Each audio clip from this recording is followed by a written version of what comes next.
কষ্টগুলোকে আকাশ ছুতে দাও। যদি কখনো কালো মেঘের আনাগোনা তোমার মনকে বিষিয়ে তুলে, তবে রবের দরবারে হাত উঠিয়ে চোখ জোড়া দিয়ে ভারী বর্ষণ করাও। দেখবে কালো মেঘ কেটে গেছে, আর সে মেঘ ভেদ করে ভরসার সূর্য তোমার পৃথিবীকে আলোকিত করেছে। দেখবে কেমন এক জান্নাতি সুখ তোমায় পেয়ে বসেছে।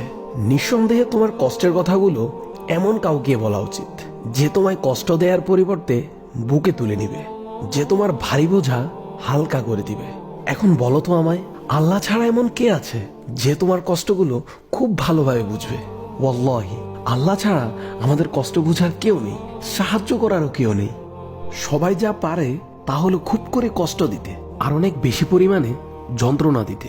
আর আমাদের মহান রব আল্লাহ কেবল আমাদের তার রহমতের নীড়েই ডাকেন। আল্লাহ আমাদের সকলকে তার রহমতের নিয়ে আশ্রয় গ্রহণ করার তৌফিক দান করুন, আমিন। ভিডিওটি ভালো লাগলে বেশি বেশি শেয়ার অ্যান্ড কপি লিঙ্ক করে দিবেন। আর আপনার যদি মনে হয় আপনার কোনো পরিচিত ব্যক্তির এই কথাগুলো শোনা উচিত, তাহলে তাকে কমেন্ট বক্সে অবশ্যই মেনশন দিয়ে যাবেন।